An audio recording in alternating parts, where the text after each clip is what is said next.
O assassinato de Charlie Kirk, um momento capturado em vídeo e visto por milhões de pessoas ao redor do mundo, abalou a nação. Um jovem pai, marido e figura icônica foi baleado e morto em público.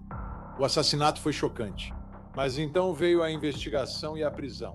Bom dia, senhoras e senhores, nós o pegamos. Tyler Robinson foi preso e acusado de assassinato, e os investigadores citaram todas as provas, incluindo imagens de câmeras de segurança. Para os promotores, este parecia ser um caso muito simples, com provas contundentes. Estou protocolando uma notificação de intenção de pedir a pena de morte. Os promotores, ao pedir a pena de morte, elevaram ainda mais a gravidade do caso. Mas então algo estranho aconteceu. Apesar das evidências contundentes tornadas públicas, houve uma onda de ceticismo online de que Tyler Robinson era apenas um bode expiatório e não o verdadeiro assassino. Mas agora vamos ver e ouvir as provas em um tribunal, enquanto os promotores tentam convencer um juiz de que há evidências suficientes para julgar Tyler Robinson por assassinato. A audiência preliminar será a primeira oportunidade para o público julgar por si mesmo as provas e determinar se Tyler Robinson é, de fato, o responsável pelo assassinato de Charlie Kirk. Esse é um caso enorme sob vários aspectos. Claro, primeiro tem a questão política. Depois, há todo o ceticismo online sobre quem é o verdadeiro assassino. Mas, para mim, trata-se de um grande julgamento. E agora vamos poder ver as provas dentro do tribunal. Eu sou Vini Politan. Vamos investigar.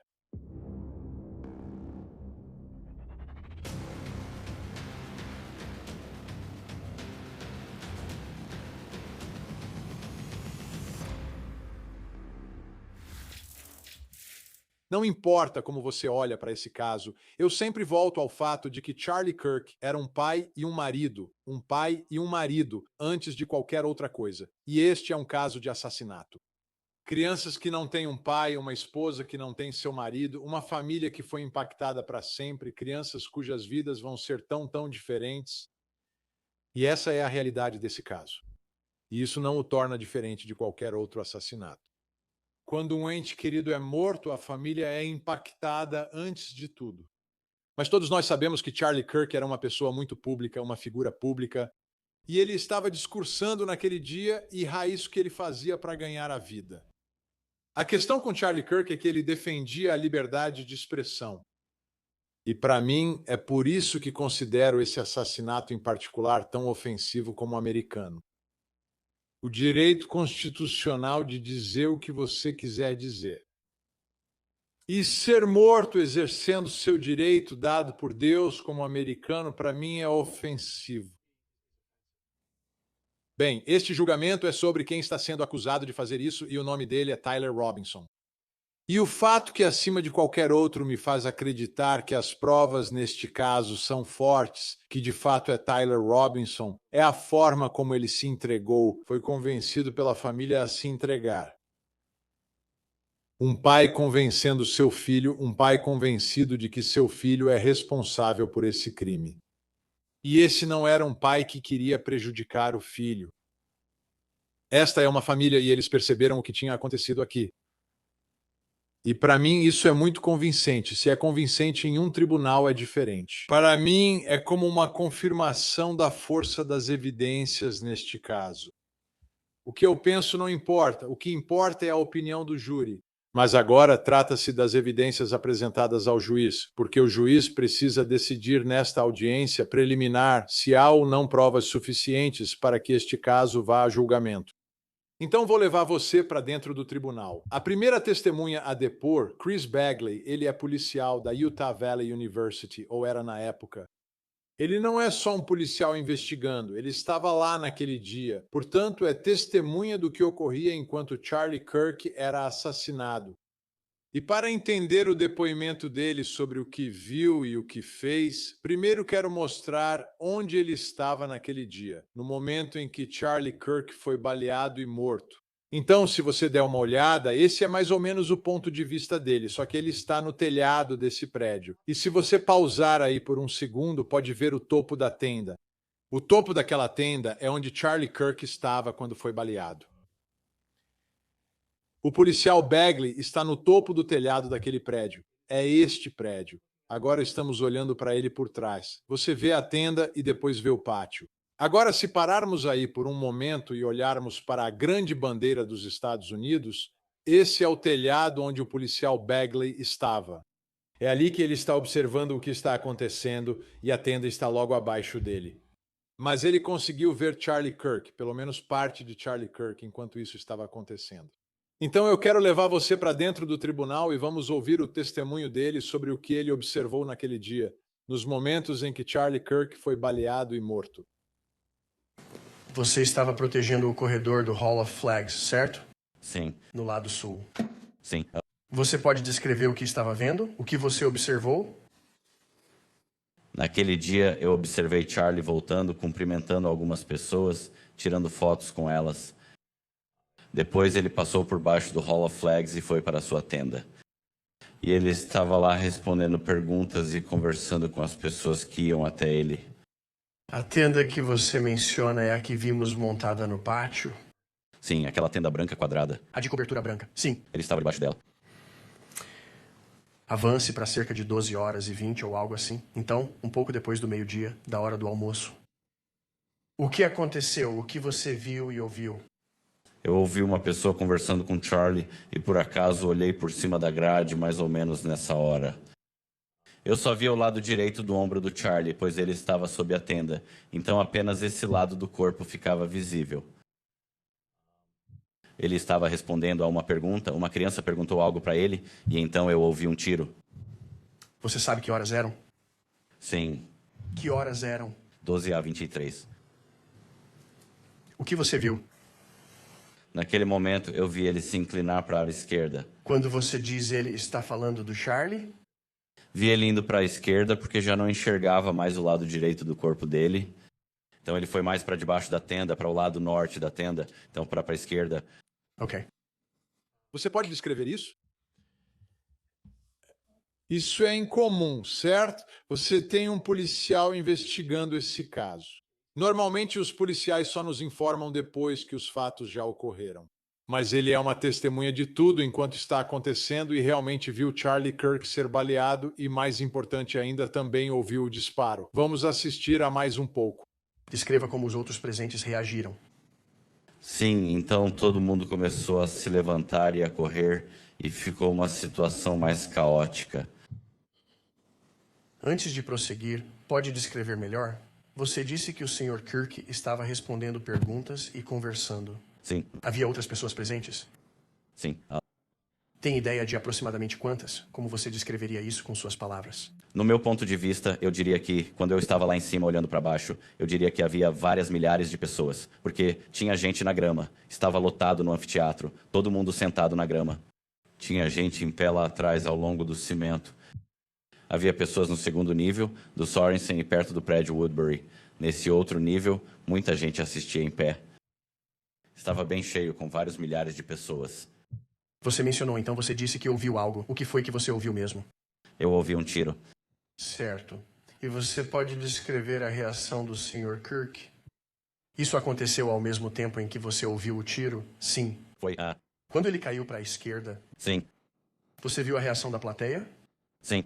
O que foi aquilo? Todo mundo meio que se levantou, todos disseram. Muitas pessoas estavam gritando, se levantando e começando a correr em todas as direções, longe do centro da tenda. Certo. Você é um policial ajudando a proteger a área, correto? Sim. O que você fez? Naquele momento, reconheci que eram tiros. Saí do meu posto, que ficava bem ali, no extremo sul do Hall of Flags. Fui até onde o Fuggle e o Hall of Flags se cruzam. Desci correndo pela escada externa, tentando chegar ao fim. Pessoas subiam correndo e algumas estavam deitadas nos degraus. Estou tentando pular por cima das pessoas para chegar ao final da escada e poder ajudar a parar o indivíduo que provavelmente está atirando.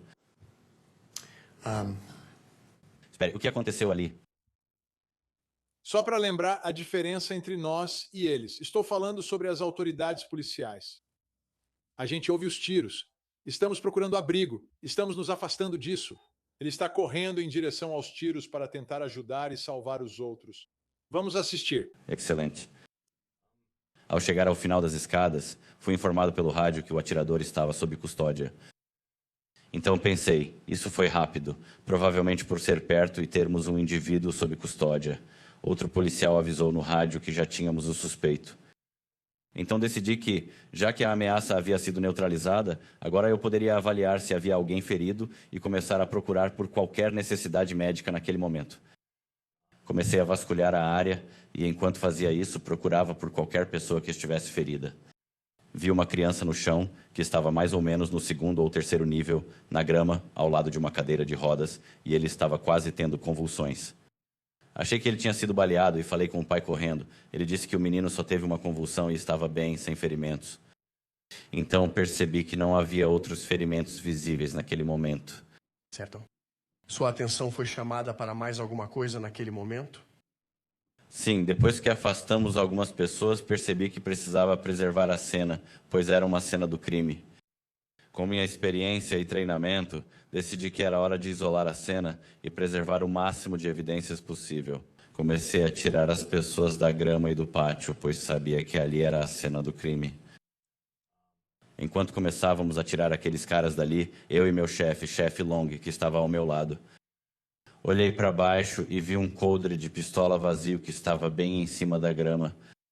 E naquele momento, as coisas tinham se acalmado por um breve instante. Percebi que o tiro que eu vi parecia mais um tiro de rifle do que de pistola. E o que te faz dizer isso? Só por estar acostumado com armas de fogo em todos os meus treinamentos, a diferença é que, sabe, uma pistola tem um som mais curto, tipo um estalo. Com um rifle, o som é mais longo, mais violento, tipo um estrondo ou estalo. É um som mais agressivo, mais prolongado. Então, é por isso que eu reconheço. Certo. O som de um rifle normalmente é mais alto? Sim, certo. Voltando ao momento em que você ouviu esse tiro, você conseguiu identificar de que direção veio? Sim, eu sabia que veio do leste de onde eu estava. A leste de onde você estava. Ok. Então isso te ocorre. O que fez depois? Naquele momento, ao ver o coldre vazio, virei para meu chefe e disse: "Isso foi um tiro de rifle." Ele concordou. E eu olhei para cima naquele momento, bem na linha de visão, pude ver que o prédio Locy tinha uma linha de visão direta. Então eu fui até lá para ver o que estava acontecendo lá em cima. Certo, esse é um momento enorme no meio de todo esse caos. Certo? A informação no rádio é de que o suspeito está sob custódia. Lembre-se, alguém foi inicialmente detido e interrogado. Acho que, na verdade, foram dois. E naquele momento, caso resolvido, certo? Foi rápido, foi fácil. Ele vê um coldre. Ele acreditava que era um tiro de rifle com base no que ouviu. Conversa rápida com o chefe. E agora ele está focado no prédio onde, neste momento, sabemos que os promotores acreditam que o atirador estava. Muita coisa acontecendo rápido. Vamos assistir mais um pouco. Você pode descrever brevemente o seu trajeto até o Locy Center? Então, saindo do pátio, você pode entrar no Sorensen Center. E como eu disse antes, no nível 1 há alguns elevadores ou escadas. Eu subi 4 lances de escada, cheguei ao 4º andar do prédio Locy e fui para o lado sul do prédio Locy. Tem umas escadas que ficam naquele corredor entre o prédio de ciência da computação e o prédio Locy. Tem umas escadas que levam até a parte de cima dali. Então eu fui até lá em cima. É a escada que você mencionou antes? Sim, fora do prédio multiuso. Que é uma escada pública. Sim, Ok. Você conseguiu chegar até o telhado? consegui. Você sabe mais ou menos que horas você chegou lá? Provavelmente cheguei lá às 12h44. O que você fez quando chegou lá em cima? Ao chegar lá em cima, saltei o guarda-corpo. Percebi que havia um objeto que estava a cerca de 3 ou 4 metros do outro lado do guarda-corpo, no cascalho. Aquilo me pareceu fora do lugar. Bem ali. Isso é interessante, não é? Tipo, isso é um ótimo trabalho policial sendo feito muito rapidamente. Parece rápido porque ele está depondo e meio que resumindo as coisas, mas muita coisa acontece. Mas algumas coisas. Primeiro, como é fácil acessar aquele telhado onde ele chegou. Mas de repente ele começa a perceber as coisas rapidamente. Viu o coldre, agora está vendo outro objeto assim que chega naquele telhado, onde ele suspeitou que o tiro veio com base no que ouviu naquele dia. Então, eu mencionei que há muitas evidências neste caso e muitos tipos diferentes de evidências. E vamos começar com o vídeo de vigilância, certo? Esse cara foi literalmente flagrado em vídeo. Se você acreditar no que a promotoria está dizendo, certo? Se você acreditar nos vídeos, se você acreditar que eles são reais, certo? Ele foi literalmente flagrado em vídeo antes, durante e depois de tudo isso.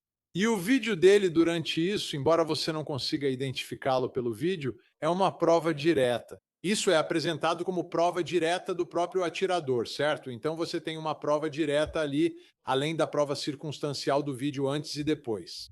Você também tem essa chamada confissão em forma de bilhete de amor feita pelo réu para sua amante, que também incluía uma motivação para o que ele estava fazendo.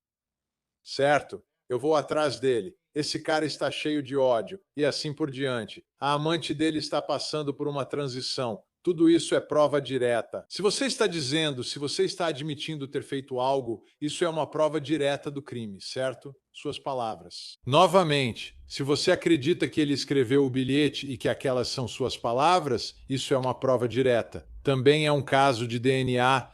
Há DNA envolvido neste caso, incluindo a arma do crime ou a suposta arma do crime, conectando diretamente o réu à arma. Então você tem provas diretas, provas circunstanciais, tem o DNA que a gente adora, vídeo de vigilância. É como se estivesse tudo embrulhado com um laço bonito. Vejo esse caso como ex-promotor. É exatamente o que você gostaria. Então, qual é a defesa? Tipo, se esse cara não fez isso, armaram para ele? Essa é a defesa que armaram para ele? Eu não sei para onde mais você pode ir. Tipo, outra pessoa fez isso? Ok, mas onde estão as evidências apontando para outra pessoa?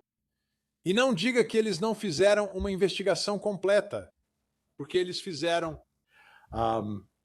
Então, existem muitas evidências e são fortes, na minha opinião, até esmagadoras, mas é preciso confiar nelas. E eu acho que é aí que está parte da divisão aqui com aqueles que ainda são céticos em relação ao caso contra o réu aqui. Agora, isso é para nós que estamos analisando esse caso, certo? O que estamos analisando é o seguinte: você pode provar isso? Isso vai acontecer? Para Erika Kirk, este julgamento é uma experiência bem diferente. É algo profundamente pessoal. E para ela não é diferente de qualquer outra vítima de assassinato. E quando você fala em vítima de assassinato, são a família, os entes queridos da vítima em um julgamento por assassinato. Eles são considerados vítimas. E é uma experiência diferente. Simplesmente é. Quero mostrar algumas fotos para vocês, porque já vimos muitos vídeos de inteiro da sala de audiência, mas que tal algumas fotos do lado de fora do fórum para vocês terem uma ideia melhor do que está acontecendo? E começamos dando uma olhada nos pais da vítima aqui, os pais de Charlie. E manter uma postura forte assim é difícil. Obviamente, eles já lidam com isso há um tempo, mas este é um novo capítulo. Este é o momento em que você está na sala do tribunal com o suposto assassino do seu filho. É uma experiência bem diferente. E acho que dá para ver isso mais no rosto da Erika Kirk, o quanto isso é difícil. Tipo, eu reconheço esse rosto. Já vi isso muitas vezes em tribunais pelo país. Esse é o rosto de uma vítima. Não é fácil. Nada fácil. Então, o que eu quero fazer agora é ouvir o juiz, porque o juiz, neste caso, está muito consciente do que é ser uma vítima e do que é estar em um tribunal quando algumas dessas provas são apresentadas. Ouça o que ele fez. Antes de começarmos, eu quero esclarecer para registro que, de acordo com a Constituição de Utah, seção 1, artigo 1, seção 28, onde as vítimas e os representantes das vítimas têm direito a serem tratados com dignidade e respeito. Que, se escolherem sair da sala do tribunal, podem voltar quando quiserem. Eles não precisam esperar o intervalo para voltar. Então, só queria esclarecer isso caso houvesse alguma dúvida sobre isso. Isso é importante, certo? Utah reconhece como é ser uma vítima. Dê a eles um pouco de dignidade, pois realmente estão restringindo bastante o acesso à sala de audiência. Em vários tribunais é possível entrar e sair durante julgamentos, mas neste caso o juiz determina: entrou, fica, saiu, não retorna, certo? Não queremos pessoas entrando e saindo o tempo todo, certo? Mas se você for Erika, se for os pais de Charlie, se for a vítima neste caso, você será tratado com um certo nível de dignidade. Para ilustrar melhor a experiência, quero mostrar mais uma coisa na tela. Brian Entin, grande repórter da News Nation, esteve no tribunal no primeiro dia, fez essas observações e acredito que resumem bem a experiência de todos ali. E Brian Entin escreve: cena de dentro da sala do tribunal, no caso Tyler Robinson. Erika Kirk estava chorando antes da audiência começar. Chorando. Como se caísse a ficha, tipo, ok, agora é enfrentar tudo isso. Donald Trump Jr. está na primeira fila com a esposa. O suspeito, o réu, estava rindo com seu advogado antes da audiência começar, certo? Ele não vai rir quando você chegar ao fim do julgamento. É quando a maioria dos réus percebe: acabou, minha vida está nas mãos dos outros. E neste caso, um caso de pena de morte, minha vida está literalmente nas mãos daqueles 12 estranhos. Então, enquanto ele está rindo agora, isso vai mudar quando você chegar ao final do julgamento. Foi durante a descrição do tiroteio que Erika Kirk deixou a sala do tribunal. Então você pode ver o impacto real que isso causa. Essa é a realidade para as vítimas. E eu achei importante reconhecer e admitir isso, porque a gente tende a se concentrar nas provas, nas decisões, em tudo isso. E o que não pode ser esquecido é que o homem morreu. Pais estão enterrando um filho. Uma mãe está criando seus filhos sem o pai presente, sem o pai deles. Ok, vamos voltar agora ao depoimento. E David Hall, o agente principal do caso, montando uma linha do tempo através das imagens de vigilância, conseguindo rastrear os movimentos do réu neste caso. Vamos assistir a isso porque essa é uma parte muito, muito importante do caso que será apresentada ao júri se isso for a julgamento. O que estamos vendo aqui, agente Hall? Esse é o veículo que acredita-se pertencer ao Sr. Robinson, chegando na garagem do campus. Que horário da manhã? Que hora é essa? É aproximadamente 8h30 da manhã do dia 10 de setembro de 2025. E o que faz você acreditar que este veículo em particular pertence ao Sr. Robinson? Informações que foram fornecidas em relação à carteira de motorista e aos registros do Detran. O veículo corresponde à descrição do carro do Sr. Robinson. Há algo único nesse veículo que chama sua atenção? O formato do veículo é muito distinto, mas principalmente as rodas eram muito marcantes nessa versão do veículo. Agora, o que estamos vendo? O motorista do veículo sai do veículo e então sai a pé da garagem de estacionamento. É um indivíduo de camiseta vermelha, shorts e tênis. Sim. E você acredita que reconhece quem é essa pessoa? Sim. Quem é essa pessoa? Acredito que seja Tyler Robinson. Certo. Para onde ele vai a partir daí? Ele sai da garagem a pé em direção ao campus e, na verdade, vai para a área do pátio central do campus. Nesse momento, ele faz contato com alguns representantes da TP Estados Unidos. Pela área do pátio central. Desculpe, é o anfiteatro que eu me referi anteriormente. Então ele vai até o campus, visita a área do anfiteatro, o pátio central, certo? E então o que vemos aqui agora? Ele retorna a pé para o mesmo veículo. Que horas ele volta ao veículo? É por volta das 9h25 da manhã. O que vemos agora? Veículo saindo com o Sr. Robinson ao volante. Vamos parar aí por um segundo. Então isso é significativo, certo? Ele aparece cedo de manhã, às 8h30, e está meio que sondando o local, de acordo com os promotores. Conversando com alguns dos representantes da Turning Point e tentando entender a situação, montando o plano dele para o dia. E é impressionante como eles conseguiram analisar centenas e centenas de horas de vídeo para isolar e encontrar o suspeito. Vamos continuar assistindo.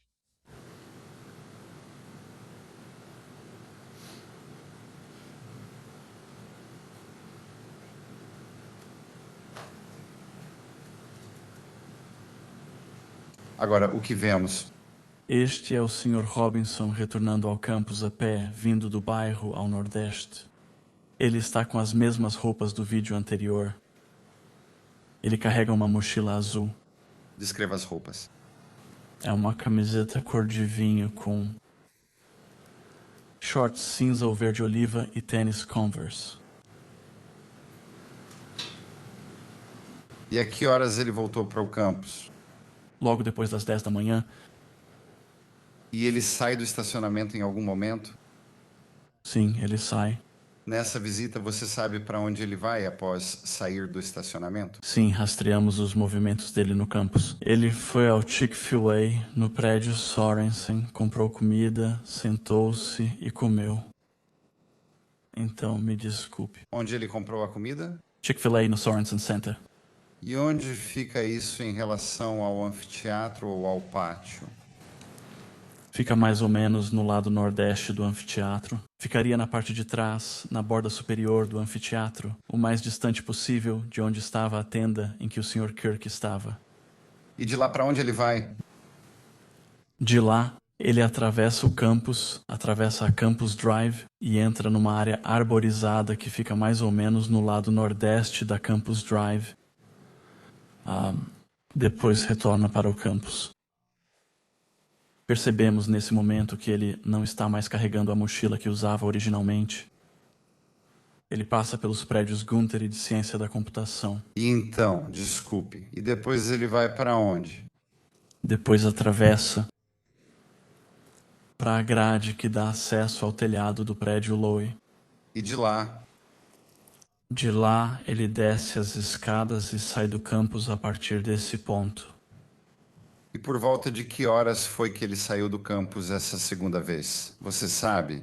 Acredito que foi por volta das 11 horas, ou logo depois, se não me engano. Posso verificar nas minhas anotações se você precisar do horário exato.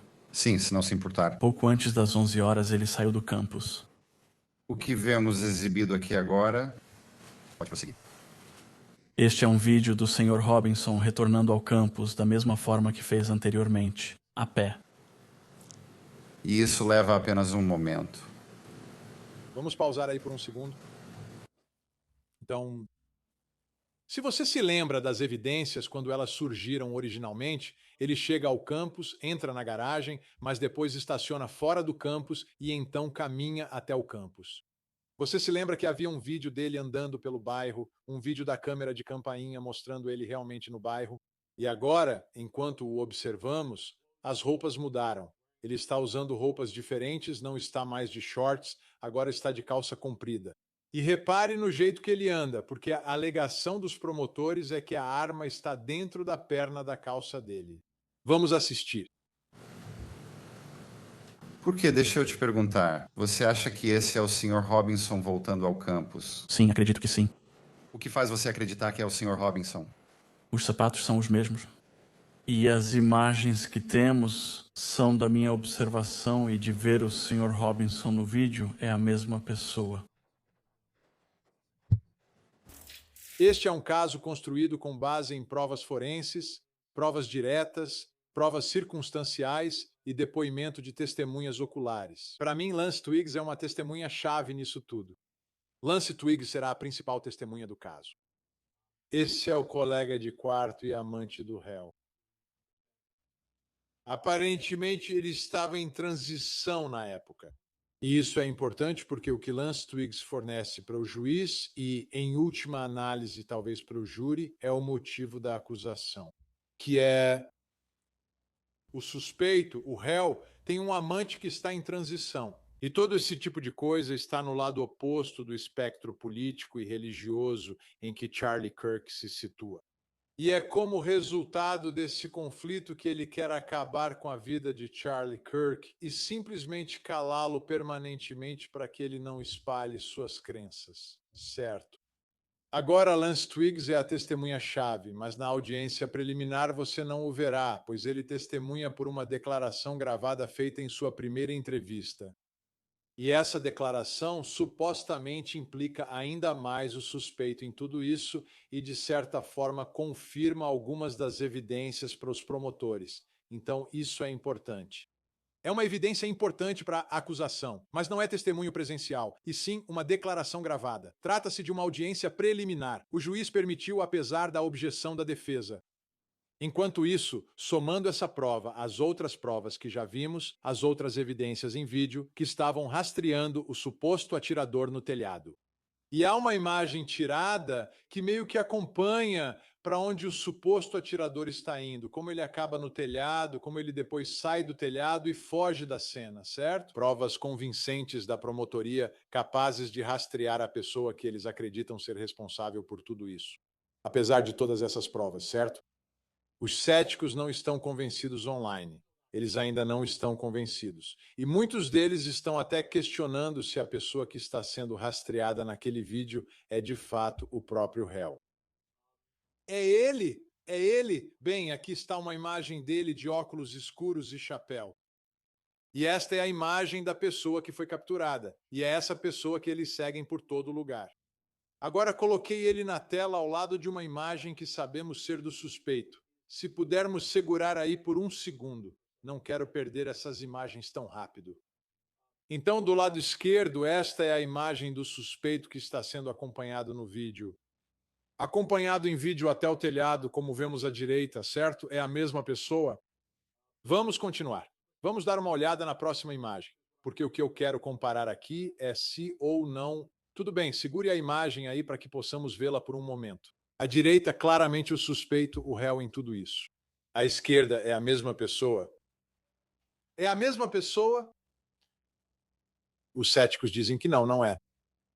Eles dizem que nem é ele. Ok, dê uma olhada, você decide. O porte físico geral é o mesmo. Magro, esguio, óculos escuros nos olhos nesta aqui, mas óculos escuros no boné nesta outra. E parece que ele está usando chapéus diferentes nessas duas fotos, não foram tiradas no mesmo dia. Mas o que você acha? É a mesma pessoa? Então o júri vai ter que decidir. Vamos para a próxima imagem e dar uma olhada em outra imagem do réu. Vamos parar bem aí. Imagem mais próxima. Você vê os óculos escuros de novo. Aparentemente, ele está sempre com os óculos escuros, mas é basicamente o mesmo porte físico. A imagem à esquerda não está tão nítida, certo? Vídeos de vigilância nunca são tão nítidos. Nunca são. Nunca funciona desse jeito. Vamos dar uma olhada. Acho que temos mais uma imagem que queremos mostrar para você. E vamos dar uma olhada aqui. Certo, vamos parar bem aí. Agora ele está de óculos escuros. Sorrindo à direita sem sorrir à esquerda, mas está de chapéu e óculos escuros. Claramente, do meu ponto de vista, parecido, absolutamente parecido. Os céticos, eles admitem que parecem semelhantes? Então, parte da armação aqui é encontrar um sósia para o réu. É outra pessoa? Estou tentando entender. Estou acompanhando o caso da promotoria que faz sentido e busco encontrar falhas nele. Estou tentando entender por que tantas pessoas são céticas quanto às provas da promotoria. Vamos levá-lo à sala de audiência agora. Esta é uma prova importante. Um dos agentes do caso, Brian Davis, está no banco das testemunhas falando sobre o réu se entregar. E enquanto assistimos e ouvimos isso novamente, se ele não é o responsável, por que ele está se entregando? Ele faz parte desse plano também de se entregar num caso em que agora a pena de morte está em jogo? Ele é algum tipo de mártir? Eu não sei. Eu estou tentando entender isso. Estou acompanhando o caso da promotoria, de novo procurando as falhas e onde elas podem estar. Por que ele se entregaria? Se ele é 100% inocente e não é a pessoa mostrada nesses vídeos. Vamos dar uma olhada. Quero direcionar sua atenção para o dia 11 de setembro de 2025. Você se lembra desse dia? Sim, eu me lembro. O que aconteceu nesse dia em relação à sua investigação?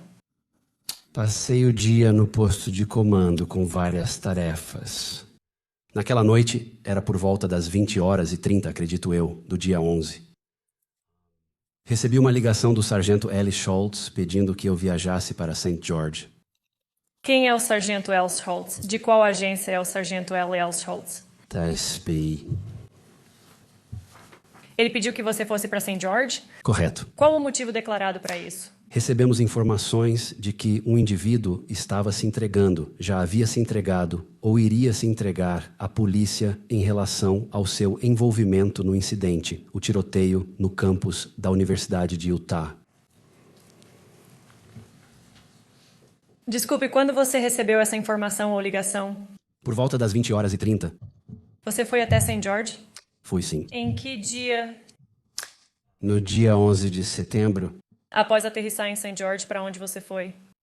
fomos levados por terra ao departamento do xerife do condado de Washington. Naquela época, você coordenou com outras agências policiais no sul de Utah? Sim, nós coordenamos. Vocês coordenaram? Sim, nós coordenamos. Quais outras agências? Bem, com o FBI, enquanto estávamos viajando, e principalmente com o departamento do xerife do condado de Washington. Também temos agentes do SBI designados para a região sul de Utah. Então, trabalhando com eles, apenas planejando e coordenando recursos e equipe. Você disse que foi ao departamento do xerife do condado de Washington. Sim, A que horas você chegou lá?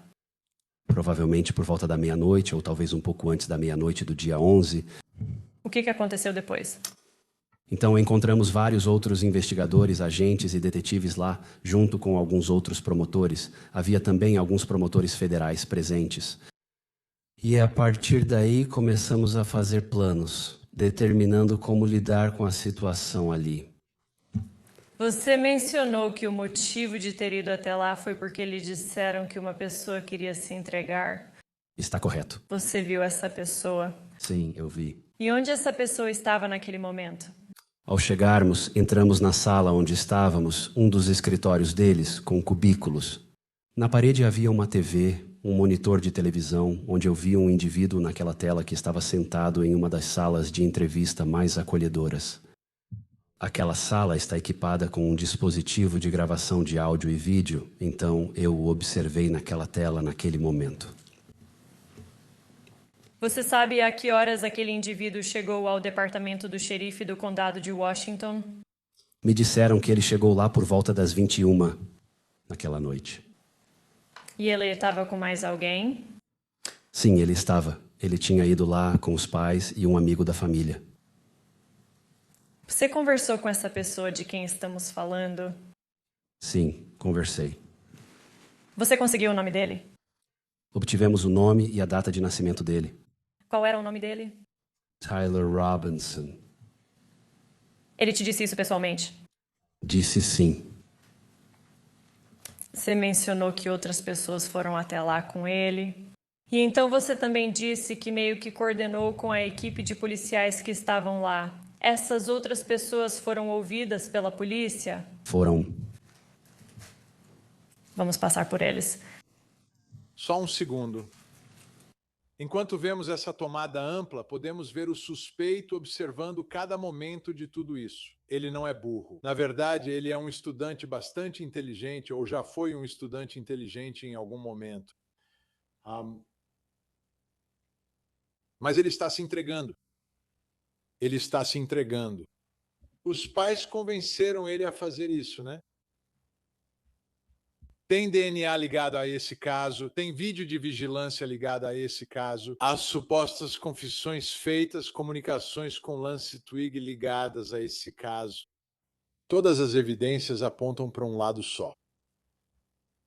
Se ele é um bode expiatório, se ele armaram isso para ele, ele faz parte disso? É isso que achamos? É isso que os céticos acham aqui, que ele faz parte de tudo isso?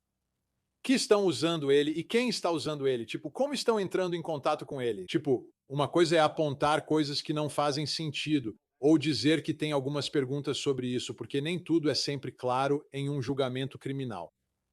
Mas eu estou tentando entender, tipo, como é que todas essas evidências apontam para uma pessoa só. Tudo isso. Vamos continuar assistindo. Quem, ou melhor, como isso aconteceu? Quem foi a primeira pessoa a ser abordada das outras pessoas? Então, a mãe de Tyler foi entrevistada pelo agente Holgren do SBI e pelo agente Cox do FBI. E então, mais ou menos ao mesmo tempo, o pai dele estava sendo entrevistado pelo agente Terry do SBI e pelo agente Smith do FBI.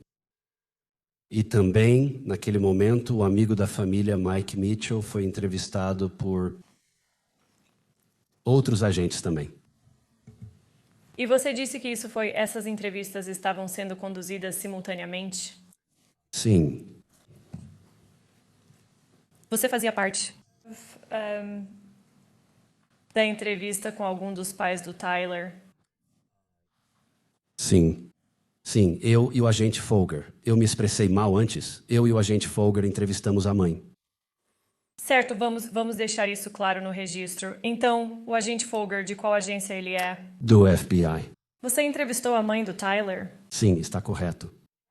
Só quero ter certeza de que o registro está claro. Quem entrevistou o pai do Tyler? Sim. Talvez eu tenha me expressado mal. Quem se encontrou com o pai dele foram o agente Holgren e o agente Cox. Quem conversou com o amigo da família Mike Mitchell? Agente Terry e agente Smith. Lá em St. George, no departamento do xerife do condado de Washington, o Sr. Robinson foi detido naquele momento. Sim, ele foi. Ele foi formalmente preso naquele momento? Sim, depois que todas as entrevistas terminaram e conversamos com todos, ele foi formalmente preso. E eu vou voltar a isso daqui a pouco. Bem, com licença. Onde a prisão aconteceu? No DEPT, do xerife do condado de Washington.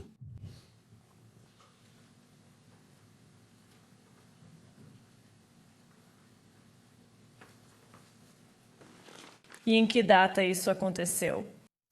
Deve ter sido em 12 de setembro. Era por volta das 4 da manhã, acredito, do dia 12 de setembro. No departamento do xerife do condado de Washington, onde você inicialmente observou o Sr. Robinson, você afirmou que ele estava em uma sala. Essa sala tem gravação de vídeo? Sim, está. É comum em instalações como essa terem gravação de vídeo em salas assim? Sim, muito, muito comum. Agente Davis, quem estamos vendo aqui? Esse é o Tyler Robinson. Vamos parar aí um instante. Essas são as primeiras imagens dele que estamos vendo publicamente no tribunal. Na noite em que ele está se entregando.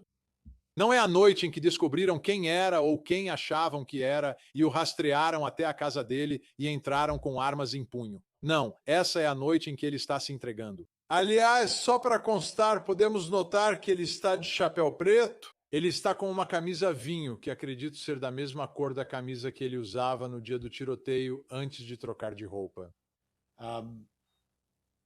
Novamente, o mesmo porte magro e tudo mais. Mas esse não é um caso em que os investigadores disseram: tudo bem, vamos pegar esse cara. Esse cara veio até eles. Grande diferença.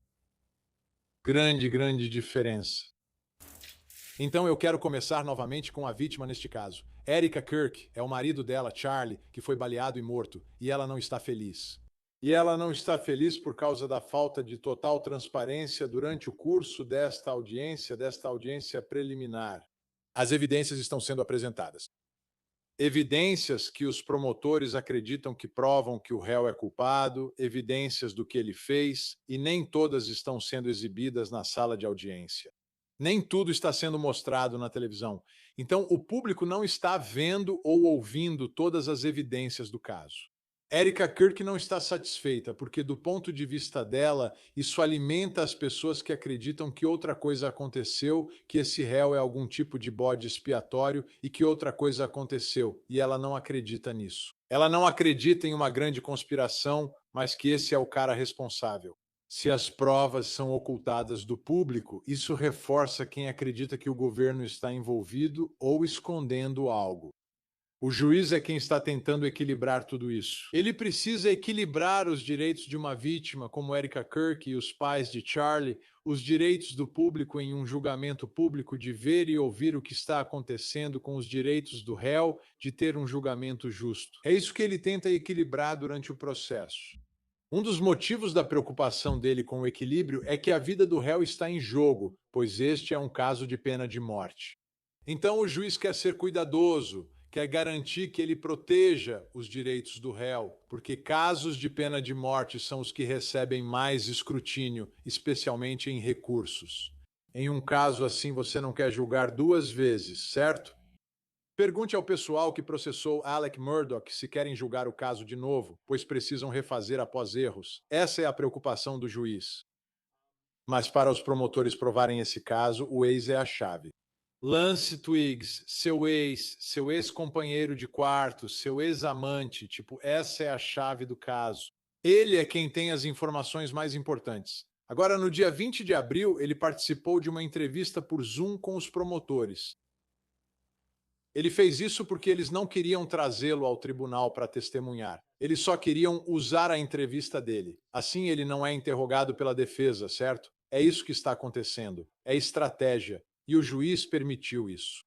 E eu vou mostrar essa entrevista para vocês. Mas há partes editadas, então Erica Kirk ainda não está satisfeita. Existem trechos dessa entrevista que foram cortados.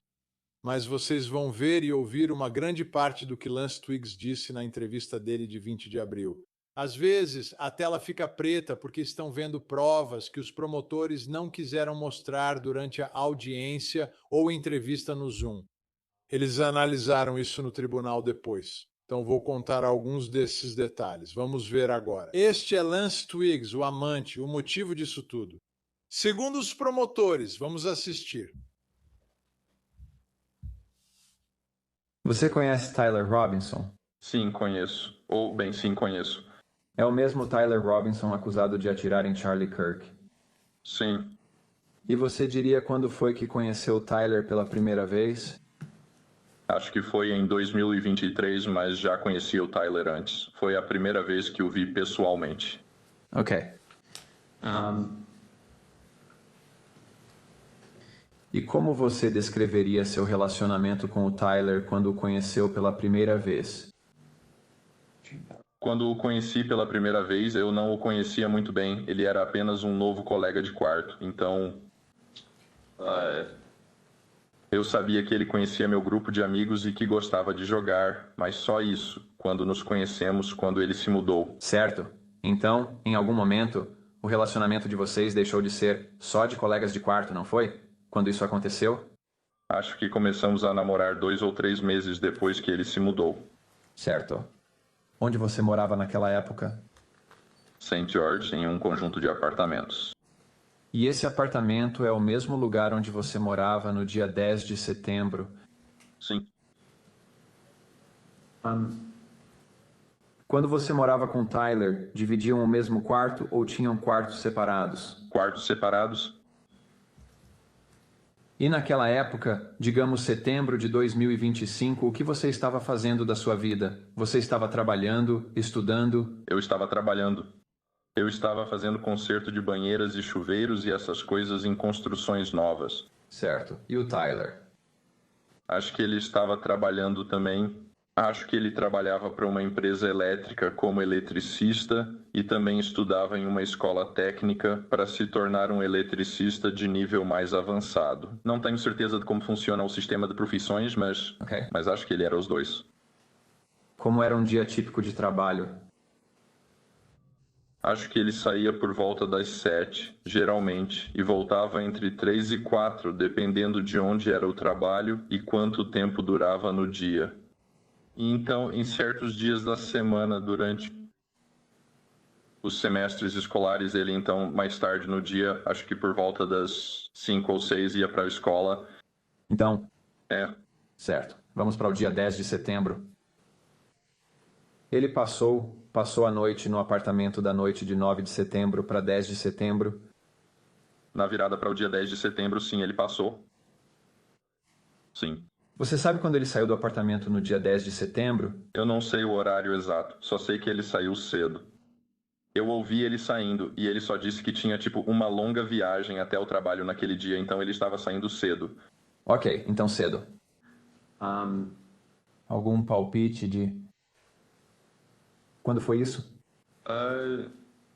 Eu não sei. Achei que fosse 5 da manhã, já que esse era o horário de um dia de trabalho cedo para ele, mas devia ser mais perto das 4. Ok. Que horas você acordou no dia 10 de setembro? Provavelmente entre meio-dia e 1 da tarde. Você não precisou trabalhar naquele dia. Não, E você teve notícias do Tyler? Ele ligou ou mandou mensagem para você antes disso? não, ele mandou aquela mensagem no grupo que eu mencionei, mas não me mandou mensagem diretamente naquele dia. Quando ele entrou em contato com você pela primeira vez no dia 10 de setembro? Foi às 11 horas com aquela mensagem automática. Ok, 23 horas. Sim. Ele pergunta: lembra que eu estava gravando balas? Ele já fazia isso antes? Sim, eu não lembro exatamente quando, mas ele tinha dito que estava planejando ir caçar com a família dele. E ele me pediu se a gente tinha tipo um Dremel porque ele disse que queria gravar mensagens nas balas. E eu só falei para ele onde estava o nosso Dremel e pedi para ele tomar cuidado para não disparar uma bala acidentalmente dentro de casa. Espera um segundo. As balas são importantes aqui, as gravações, as inscrições nas balas, porque os promotores dizem que encontraram cartuchos. O cartucho disparado tinha uma inscrição nele. Observa esse relevo, OWO. O que é isso? E então havia um segundo, terceiro e quarto cartucho que também tinham inscrições. Então, novamente, os promotores estão juntando as peças. Isso é antes de tudo isso acontecer. Ele está fazendo inscrições em algumas balas. E eles encontram balas com as inscrições. As peças estão se encaixando para os promotores. Vamos assistir mais um pouco. Mas eu não tinha pensado nisso até então. Quanto tempo antes de 10 de setembro foi isso, quando ele perguntou sobre o Dremel? Eu não me lembro porque ele vinha falando sobre a viagem de caça e acampamento há alguns meses. Mas eu não me lembro quando ele pediu especificamente para gravar as balas. Então, estamos falando de cerca de um ano antes? Não tanto tempo assim. Deve ter sido, eu diria que no máximo um mês antes disso foi quando ele estava pedindo. Certo. Você falou sobre o bilhete que ele deixou.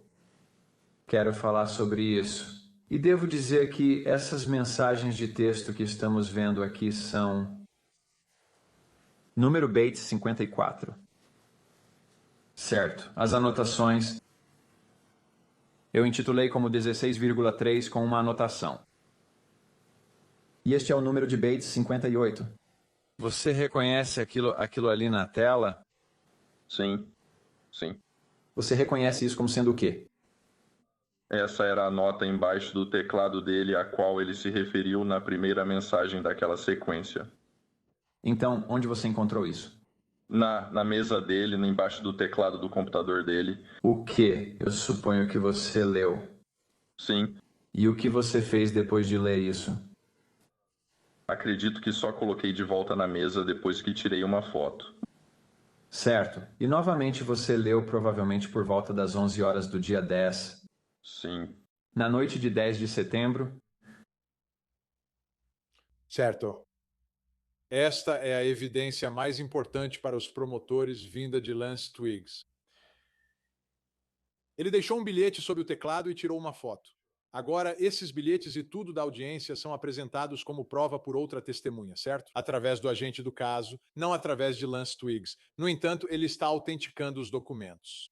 E esses bilhetes, o que ele diz ali é muito significativo. Ele olha embaixo do teclado e o bilhete diz: eu tive a oportunidade de eliminar Charlie Kirk e vou aproveitá-la. Certo? Esta é a mensagem sobre o teclado. Lance Twiggs diz que é a primeira vez que lê isso e responde por mensagem. O quê? Você está brincando? Robinson responde, blá, blá, blá, blá. Aí de novo Lance pergunta, você não foi quem fez isso, né? Todos comentam sobre o tiroteio contra Charlie Kirk naquele dia. E então Tyler Robinson diz, fui eu. Me desculpe, essa é a confissão.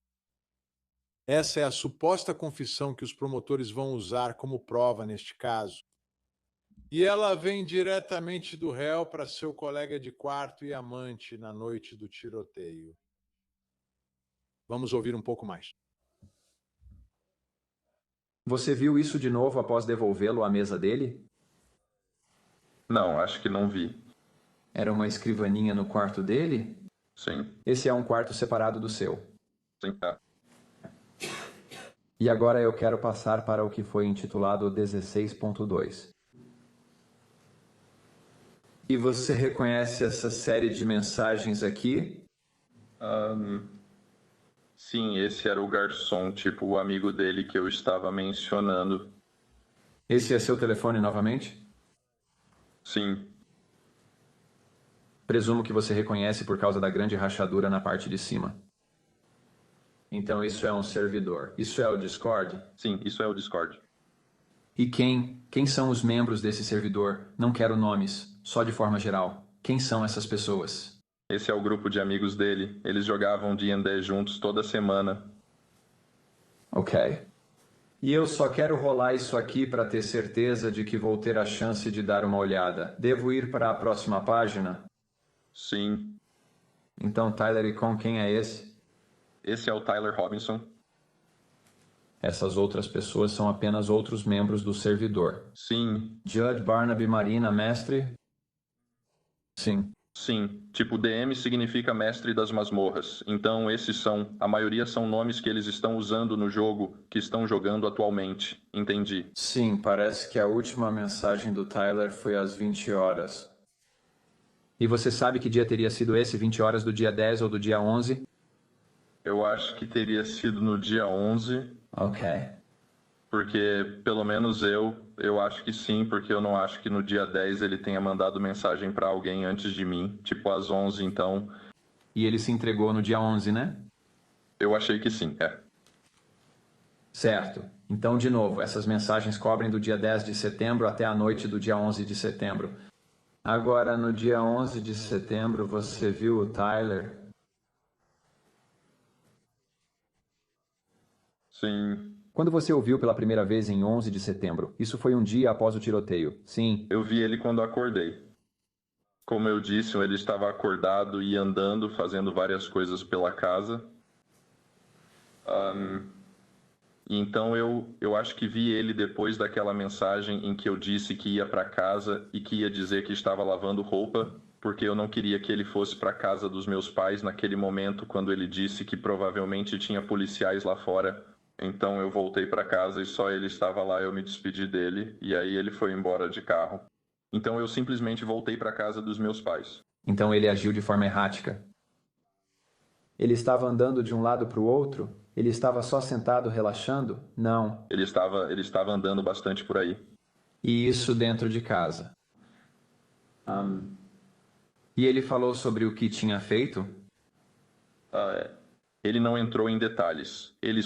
Eu só perguntei pessoalmente se o que ele tinha dito na noite anterior era verdade, e ele disse que sim. Ele chorou um pouco e disse que preferia não ter feito aquilo. E então continuou andando por aí e apenas fazendo coisas para se manter ocupado ou distraído. Certo. Ele falou sobre o que ia fazer depois? E no fim ele disse que falaria com os pais dele ou se entregaria. E quando você foi embora, foi assim que você entendeu que ele ia se entregar ou ir para a casa dos pais dele? Sim, e eu não queria estar no nosso apartamento durante qualquer uma dessas situações, não importava o que fosse. Ok, antes dele voltar para casa, você tinha visto algo na imprensa, os comunicados de imprensa, alguma coisa da mídia sobre isso? Eu tinha visto um link do Instagram que um amigo meu mandou no nosso grupo. Ok. Mas eu realmente não tinha buscado saber disso. E você tinha visto as imagens que foram divulgadas do suspeito? Eu vi no dia seguinte. Acho que não vi nenhuma no dia 10. Ok, estou no site do FBI. Você pode ver o endereço ali em cima. Comunicado de imprensa sobre o evento. E aqui na tela você vê isso. Parece que há 2 fileiras com 3 imagens cada. Você reconhece a pessoa nessas imagens? Eu não diria com 100% de certeza, só por causa da qualidade da câmera, mas parece ser ele pelo tipo de sapato que está usando, os óculos escuros. Acho que eu não tinha visto ele usando exatamente esse chapéu, mas ele geralmente usava um chapéu e jeans. Então, com certeza, especialmente a parte de baixo, as 2 últimas definitivamente parecem ser ele. Elas realmente parecem com Tyler Robinson. Você falou disso com seus amigos, certo? Isso lembra ele. Os amigos dele, Eu não sei se eu falei, não lembro se falei sobre isso com algum dos meus amigos. E aí, como eu fiquei um tempo sem meu celular depois disso e ainda não estou usando redes sociais, eu não sei. Tá tudo bem com meus amigos. Ele está identificando o suspeito pelo vídeo. Tudo bem? Tudo bem. Parece com ele. Ele pode dizer com 1000% de certeza? Não, ele não pode porque tem só um pouquinho de desfoque, certo? Aquele pequeno desfoque. Pelo tom e jeito de falar, você percebe que é ele.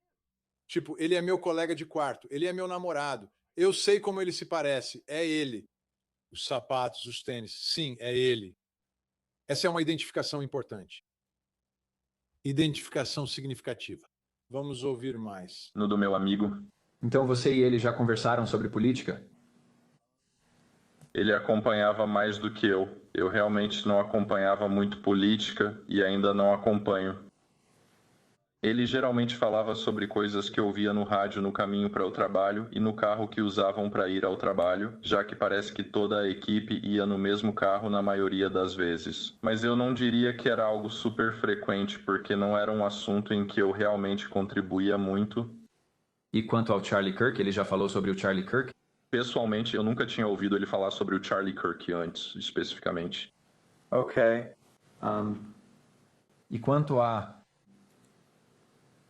questões políticas, então vocês já conversaram sobre questões de identidade de gênero e direitos LGBTQ? Não, na verdade não. Geralmente, se ele falava sobre política, era relacionado ao Trump ou a políticas atuais que estavam sendo propostas ou votadas, eu acho. Mas ok. Então antes disso você tinha sido? Por um curto período, sim. Ok. E eu entendo que você vai conseguir fazer isso em algum momento. Para algumas pessoas, sim, mas não de forma geral. O Dremel que você mencionou, você disse que ele tinha pedido isso. Está certo? Ele te falou que era para gravar inscrições nas balas? Sim. E então, você tinha um diário naquela época? Sim. Ok. Ficava no nosso apartamento. Tínhamos um espaço na despensa do porão onde guardávamos ferramentas e outras coisas da casa.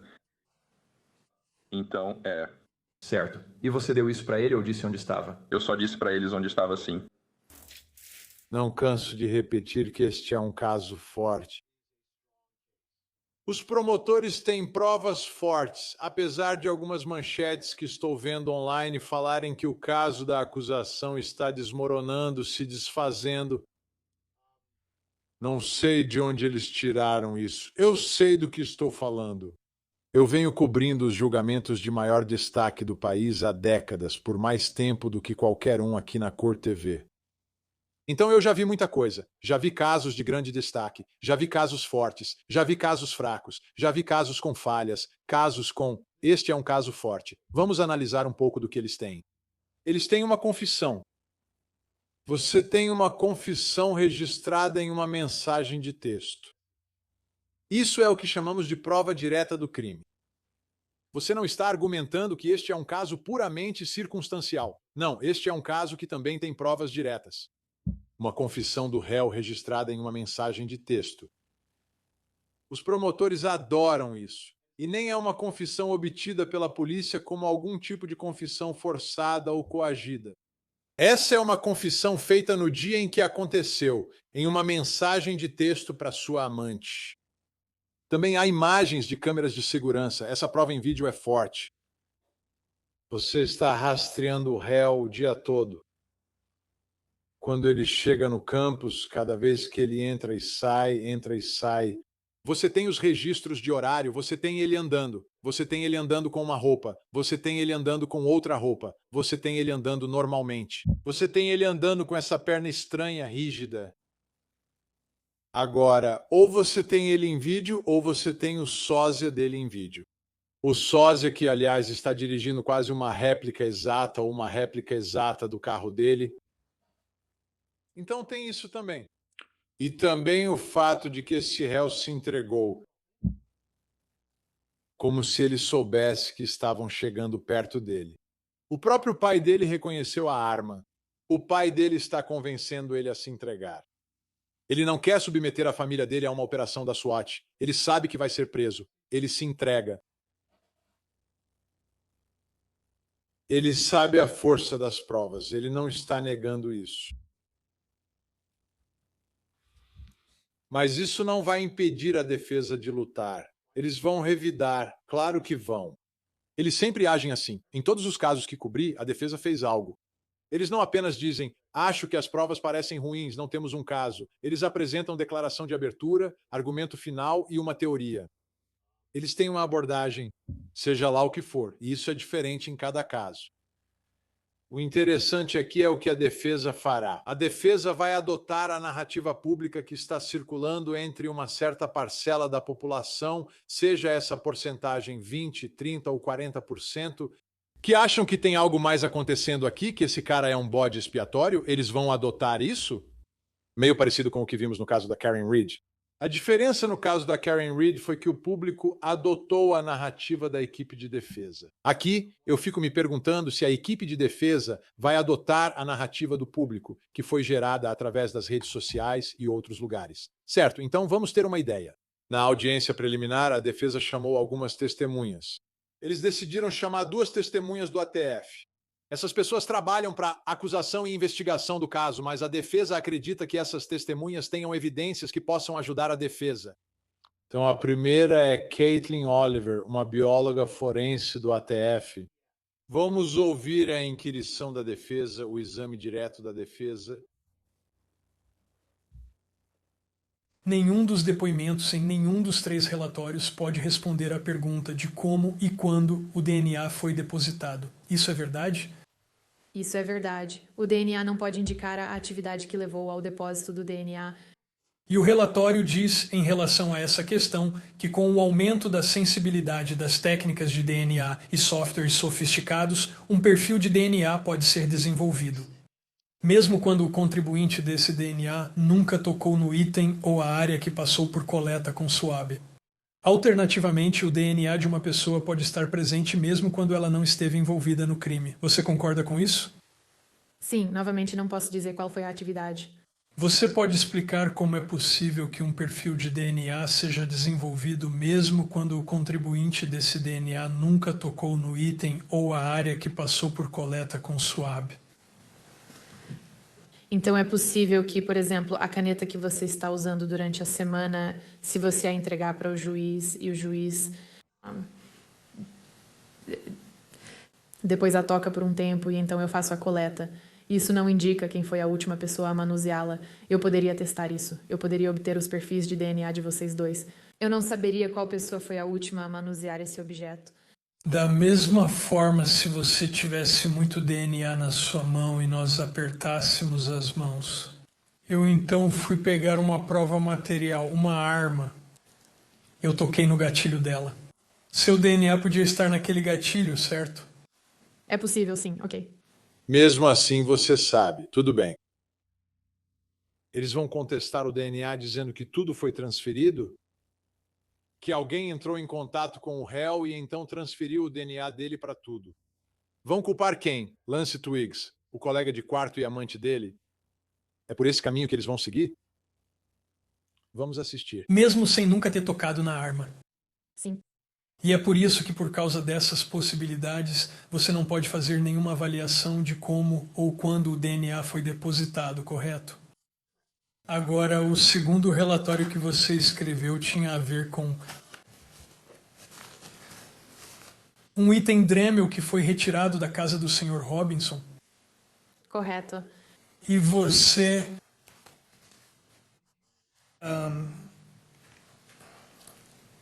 solicitou certas amostras de exclusão em relação aos itens que foram recuperados da casa dele?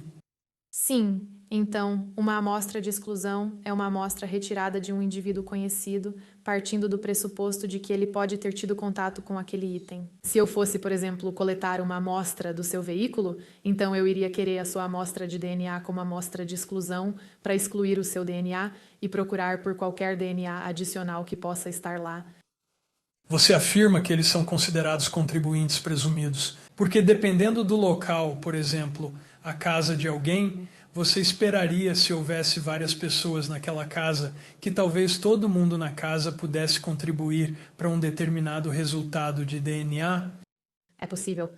Então, você iria querer amostras de todas essas pessoas para ver se elas contribuíram para um item que estaria associado a um lugar onde elas se reuniam. Correto. As amostras de exclusão que você solicitou em relação aos itens C do apartamento do Sr. Robinson foram de Amber Robinson, Matthew Robinson e Lance Twiggs, correto? Correto. Isso porque você sabia que essas pessoas estavam ligadas à casa. Correto. E quando você testou ou comparou, primeiro de tudo, você determinou os tipos de DNA deles, certo? Correto. Você comparou os tipos deles com o que foi encontrado nas evidências. Correto. E para um certo número dessas amostras, você encontrou a presença de DNA das suas amostras de exclusão, não porque fossem suspeitos, mas porque estavam associados ao local, certo? Houve indícios para incluir alguns desses indivíduos, sim. Certo. Por exemplo, o item número 1.4, que era um swab coletado no fuzil. Você usou a amostra de exclusão do pai do Sr. Robinson e encontrou o DNA dele nesse cotonete em particular, correto? Eu diria que havia suporte para a inclusão de Matthew Robinson na amostra obtida dos cotonetes dos parafusos do fuzil. Fico feliz que tenha mencionado isso, pois está de acordo com seu outro depoimento. Você está falando novamente sobre suporte para a inclusão como um possível contribuinte. Correto. Da mesma forma, com relação ao 1,6, você encontrou novamente Matthew Robinson no swab número 1,6 ou um perfil que indicava que ele era um possível contribuinte. Havia apoio para incluir Matthew Robinson. Certo. Você encontrou suporte para a inclusão de Lance Twiggs nos swabs dos botões de uma ferramenta Dremel, correto? Correto. E voltando ao que estávamos falando antes, se uma pessoa chamada Lance Twiggs morasse naquela residência, tivesse contato com Tyler Robinson e então tocasse em um botão de uma ferramenta Dremel, você esperaria que o DNA do Sr. Robinson e do Sr. Twiggs estivesse lá, certo? Ou poderia estar? É razoável supor que qualquer morador da casa poderia ter deixado o DNA em um objeto encontrado ali. Espere, eles falam de duas coisas diferentes. A defesa está tentando chegar ao conceito de transferência enquanto o agente continua dizendo: bem, se está na casa, ambos poderiam ter tocado. Mas o que a defesa está tentando dizer é que Lance toca em Tyler e depois Lance toca no Dremel. Então é ele quem está fazendo todas as marcas nos cartuchos. Não é o Tyler. Ele nunca tocou nisso. Ele só tocou em Lance, que então tocou no objeto. A defesa parece seguir esse caminho. Se houver julgamento, os peritos deles vão tratar desse tema. Vamos assistir mais um pouco. E da mesma forma você encontrou perfis que sugerem a inclusão do Sr. Twiggs em outras áreas da ferramenta Dremel, correto? Correto. Certo. Vamos assistir ao contra-interrogatório porque a defesa está basicamente tentando expor as coisas. A defesa volta para tentar direcionar o foco do juiz. Você pode apenas listar as áreas dessa arma de fogo onde havia suporte probatório para a inclusão de Tyler Robinson? Os swabs da coronha e das empunhaduras do rifle, os swabs da placa de apoio do rifle, os swabs do gatilho e do guarda-mato do rifle com possível detalhe de crista ou manchas, os swabs dos ferrolhos do rifle com possível detalhe de crista ou manchas e os swabs da parte frontal do rifle. Vamos para a página 3. Swabs do cano do rifle com possível detalhe de crista ou manchas, os swabs de possível detalhe de crista ou manchas no acessório óptico. E página 4. Os swabs da parte inferior protegida do caixa da culatra do rifle após a desmontagem. Os swabs de um estojo de cartucho 3006. Os swabs de um cartucho 3006 e os swabs de um cartucho 3006.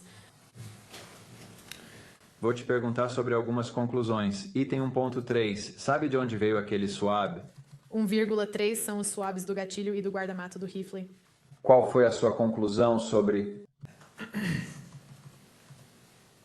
a razão de verossimilhança que você analisou nesta questão, cálculo número 3?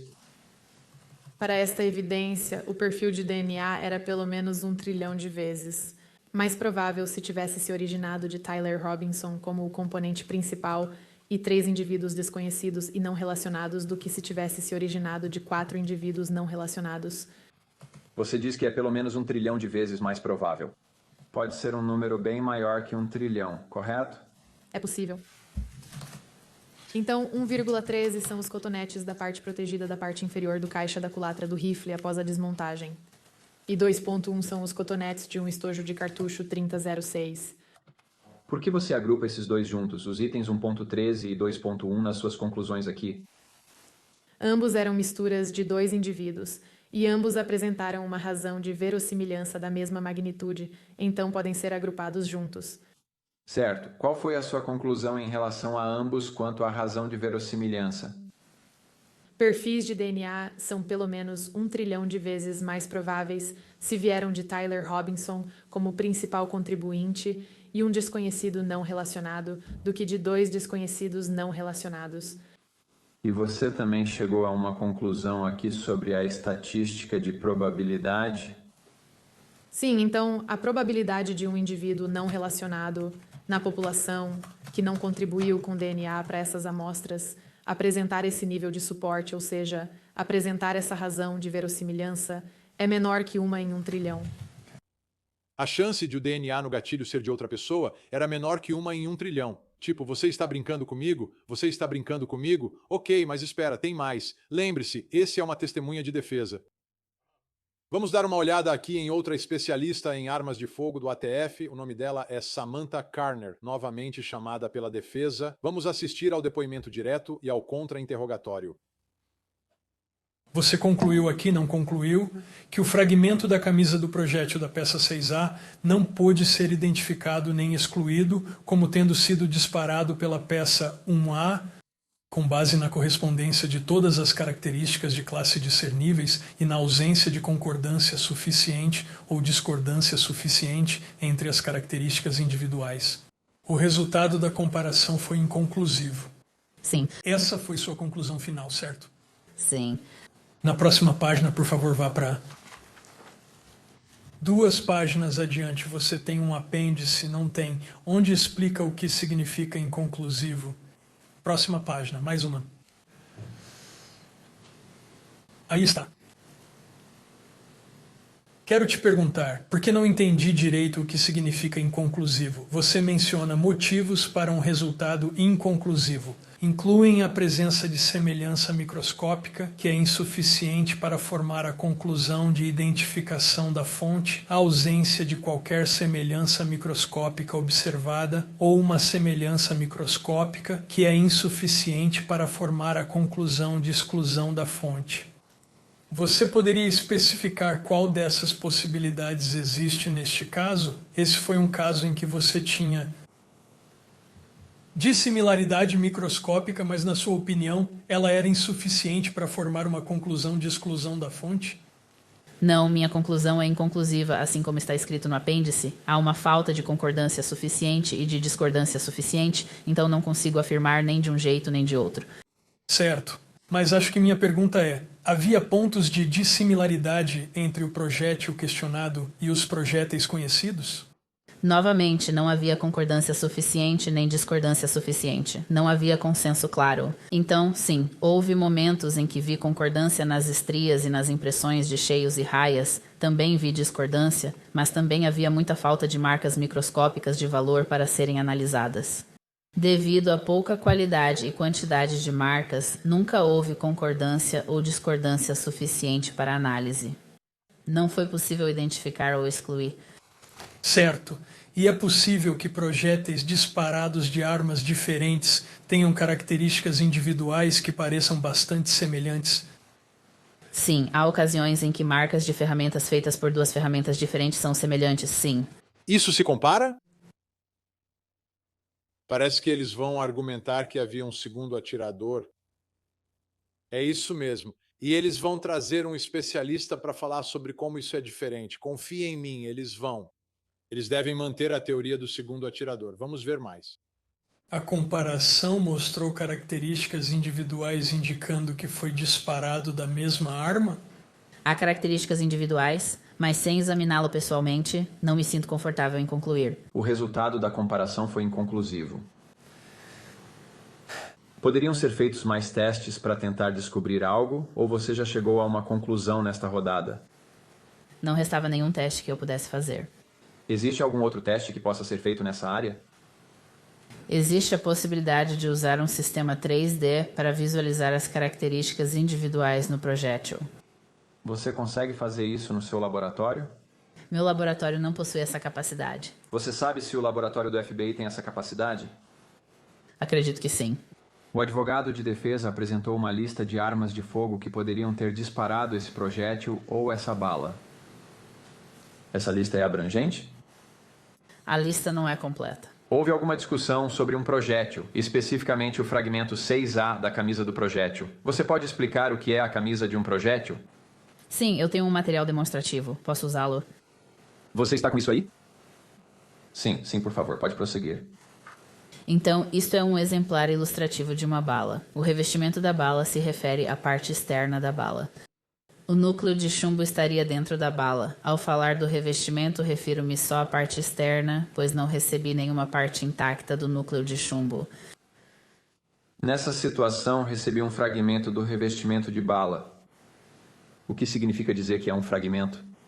Fragmento quer dizer que não tem o revestimento completo? Pode explicar por que não tem o revestimento completo? Não, eu não posso. E também, seu relatório também diz que há 4 fragmentos de chumbo. Qual é a relevância disso? Por que você teria fragmentos de chumbo? Os fragmentos de chumbo vêm do interior da bala do núcleo. Ocasionalmente, quando a bala atinge seu destino final, ela pode se partir e parte desse núcleo pode se desprender do revestimento e ser encontrada onde ela caiu. E você seria capaz de obter informações desses fragmentos de chumbo que poderiam identificá-los como provenientes desta arma de fogo em particular? Você esperaria conseguir fazer essa comparação? Eu não esperaria ver nenhuma característica que me ajudasse a chegar a uma conclusão, não.